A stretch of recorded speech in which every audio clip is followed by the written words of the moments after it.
The cold morning air clung to Newfoundland's coastline like a frozen breath, heavy and unmoving. Locals were used to strange sights drifting in from the Arctic, towering icebergs carved by centuries of wind and water, but nothing prepared them for what appeared that day. A massive slab of blue-white ice glided silently toward shore, majestic and eerie. And sitting right on top of it was a bright orange camping tent. People gathered quickly, drawn by instinct, murmuring as their boots crunched against the frost. Phones were raised, theories already spinning, but no one could shake the feeling that something was off.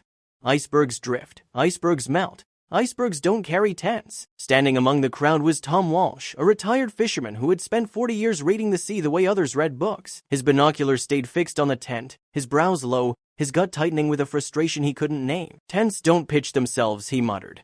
The sky darkened briefly as clouds slid over the sun. The tent sat motionless, silent, untouched by the wind. Too still, too perfect. Then, a faint shift.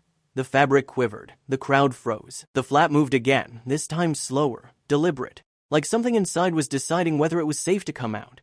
Mothers pulled their children close. Fishermen exchanged uneasy glances. Tom felt a prickle crawl up his spine, and then finally the flap lifted. But what stepped out wasn't a lost hiker, or a researcher, or anything anyone had expected. A small, snow-white Arctic fox stood in the doorway of the tent, blinking calmly at the stunned humans staring back at it. Its coat blended so seamlessly with the iceberg that only its dark, intelligent eyes revealed where the creature ended and the ice began. Gasps rippled through the crowd. Laughter broke instinctively afterward, nervous, confused, awestruck. A fox had somehow claimed an iceberg and pitched itself a tent.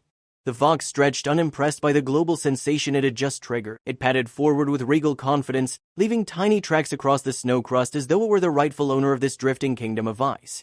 Tom lowered his binoculars slowly. "Well now," he whispered, "that's a story no one's gonna believe."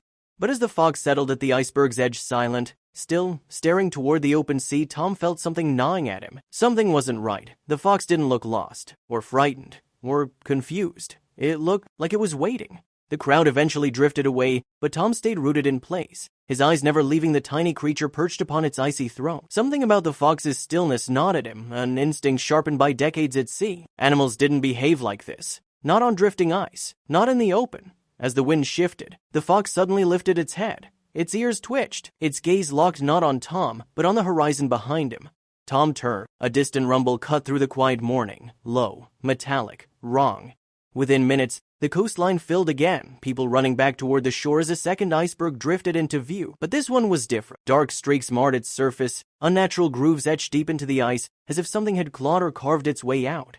Gasps spread like wildfire, and then Tom understood. The fox hadn't been looking at the sea. It had been watching for whatever came on that second iceberg. The tent wasn't a joke. It wasn't a coincidence. It was a refuge. The fox stepped back from the edge, fur bristling. For the first time, Tom saw fear in the animal's eyes, raw, instinctive fear. Something was coming, something that drove a predator to seek shelter on floating ice. The dark iceberg rotated slowly, revealing a massive hollow carved into its center like a den, or a cage. Empty. Tom's breath caught. "Dear God," he whispered. What broke out of that? And just then, just when the silence became unbearable, the fox did something no one expected. It looked directly at Tom, like it wanted him to understand. Like it was warning him.